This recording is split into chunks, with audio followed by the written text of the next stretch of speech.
Slave DiBiase.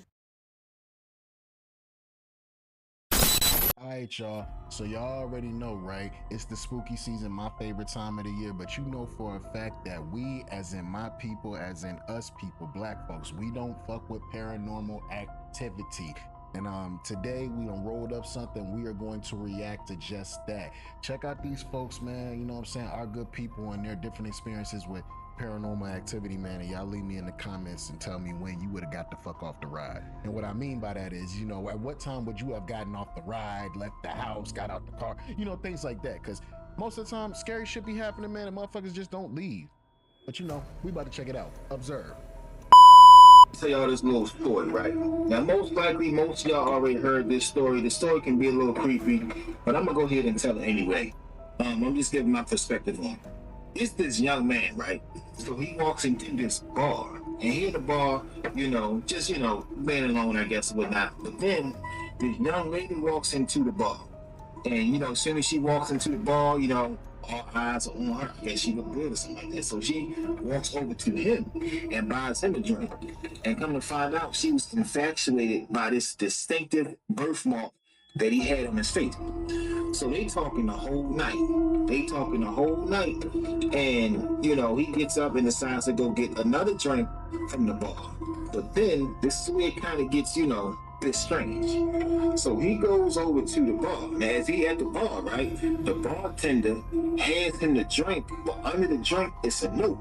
And on the note, it says, "Do not leave with her. You are not the only one." Now, quite naturally, most men, it's like, okay, what you mean don't leave with her? I'm not the only one. Is she ready to rob me or something, or backdoor me or something like that? What you mean? Somebody slid you a note that says, "Don't leave with her. You ain't the only one." The note, whoever this other person is, it's already too much. It's weird. I'm going home. I don't even want to talk to the girl no more. So he looks back over to where he was sitting at with the young lady, and he's gone. Did she go to the restroom? Did she go outside to smoke a cigarette? We don't know. Then he looks back to the bartender that handed him the note, and he's also gone. Now, what I'm about to say now is about to get real strange. So another employee comes from the back and asks him, is he okay or whatnot? And he said, "Oh, I'm looking for my friend. She just got up and left." So she says, "Let me show you something." She takes him to the back and shows him the security footage. And all the security footage is him. But he by himself the whole night. He was by himself the whole night. He was never talking to nobody. There was no lady there. There was no girl there. What the fuck? Well, was there a bartender there? He was talking to himself the whole entire night. Also, the bartender that handed him the note was never there. Was never there. So he's trying to figure out who or what he was talking to the whole entire night. Was it a jinn? Was it a duppy? Was it a demon? Was it a spirit or an unrested soul? Or what could it have been? Who or what was he talking to the whole night? And also, where did this bartender come from? Where did the bartender vanish to? Could the bartender have been some sort of angel that was warning him about leaving with this so-called girl or woman? We don't know. If I'm in the back with the waitress, bitch, I'm telling her, fuck you. You know what? Fuck this place, man. How about, how about that? How about that? Yeah, that's what I said. Man, fuck y'all, man. I'm not paying for these drinks. Y'all trying to play Jedi mind tricks on the nigga, man. Fuck y'all, man. You know what I'm talking about? How you gonna tell me that I wasn't talking to somebody all night? I know what I was saying because I was standing there and sitting there when I said it. I know that was me talking to somebody and I seen them. You gonna call me crazy? Okay. What could have went down or what was happening? All I know is this is strange. Just imagine talking to a person the whole entire night and y'all really feeling each other company, but come to find out the person you was talking to was never even there. Never even there the whole night. Now me, I ain't no, I ain't no chump or nothing like that. I do come from a tough city, but when it come here, Baltimore is a pretty tough city. Shout out to B-More. anything paranormal or strange or the stuff on the other side, I am not brave at all. I'm not living up in no house, dealing with no ghosts, floating around, throwing shit, talking shit. I'm not dealing with that. If I come across anything paranormal at 3 o'clock in the morning, By 301, we are out of the house. We out the house already. Smart man right here. Smart man right here. Ain't nobody wasting no fucking time out here. Hey, playing with ghosts and spirits, things that I can't physically put my hands on. I can't fight it. I got to get the hell on. I'm calling for God the whole time. God, help me, please, please help me, please. And you look, I'm gonna ask you which way you running when we running from the ghost, so I don't run over your motherfucking ass. Ain't about 302. We shooting down 95 at 100 miles per hour.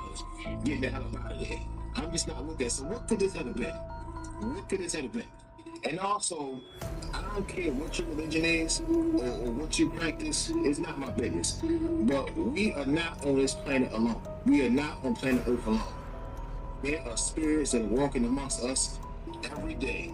Believe it or not, and ain't shit you gonna do about it. I 100% agree with this brother. Hey man, tell me what y'all would do, man. Tell me what y'all would do. You find out that you've been sitting there talking to somebody the whole night and you really feeling them, and then you come to find out you wasn't talking to nobody. Now you see, told y'all being a nerd pays off sometimes, man. Like, I'd have been on some, was it a ghost? Was it a demon? Like, what was it? You know what I'm saying? Matter of fact, fuck this place. I'm never coming here again. The service sucks, and I know that was tap water y'all served me with that raggedy ass ice too. Time, and yes, I'm driving because this mess just happened this morning, and I am still trying to process what the heck I just saw. My husband, he goes to work earlier than myself, and most of the time I work from home anyway, but I'm going to the office today. My husband, he is normally out the house at 5:30, but this morning he forgot his wallet, so he returned at 6 o'clock, 6:15. And you know, I spoke to him. I went in the bathroom with him and talked to him because I was trying to figure out why he was there. He gave me his kiss and he left. I got back into bed because I still had an hour before I needed to be up. Okay. To get back in the bed, as soon as I doze off, feel a kiss on the forehead the exact same way that my husband gives me a kiss every single day before he goes to work. I wake up, it's my husband, and he's walking away going to the bathroom. And I'm like, hey, you're back again? But he didn't answer me, and I'm like, I might as well get up anyway because I need to get dressed. But he doesn't respond to me, and he just keeps walking to the bathroom. It's really for him to do something like that. So, of course, I get annoyed. I follow him into the bathroom. But when I get into the bathroom, no husband there. Ain't no fucking way. My mind is freaking blown.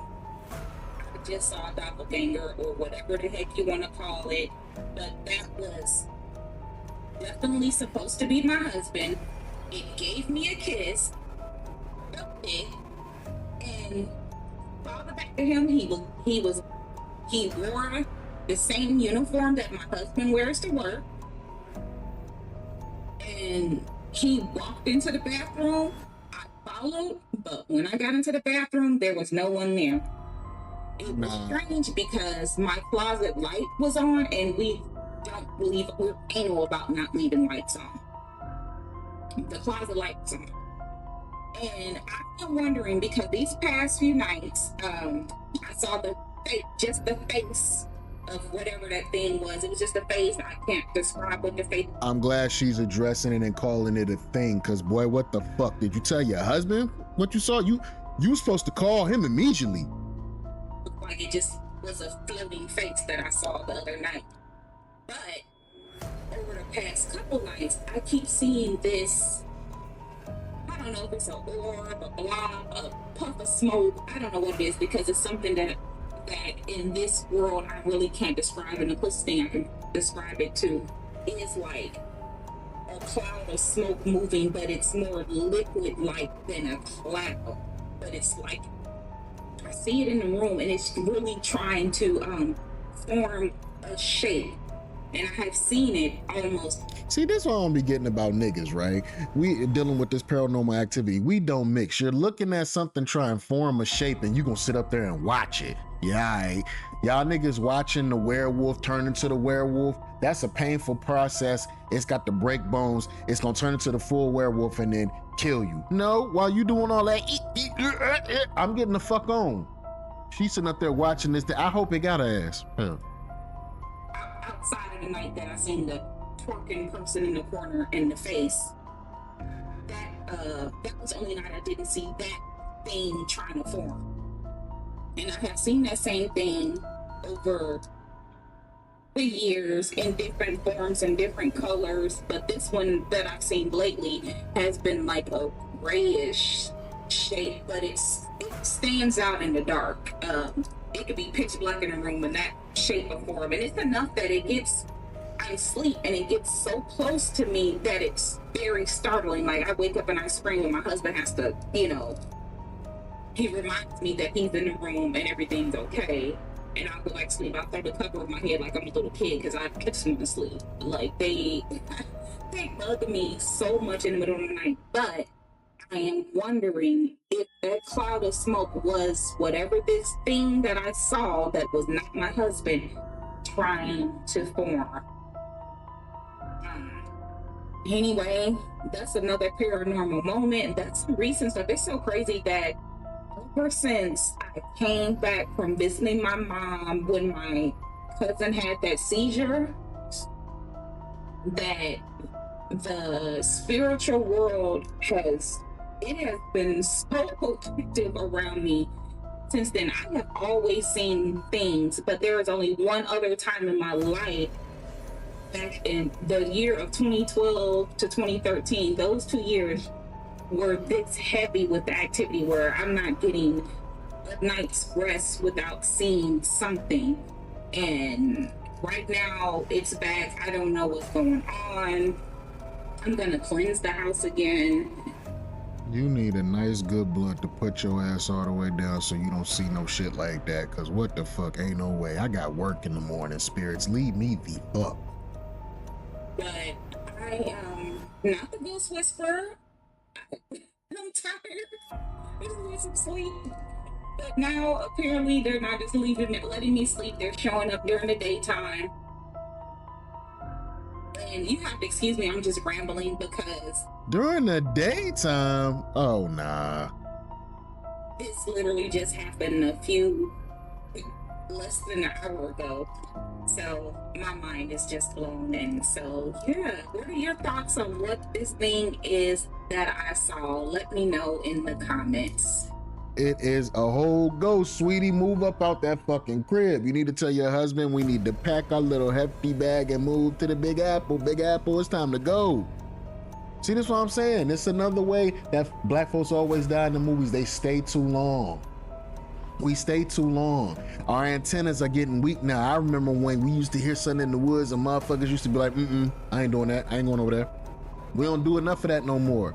You gonna stay around and watch the ghost possess your husband. Yeah, seen that movie before. Wouldn't be me.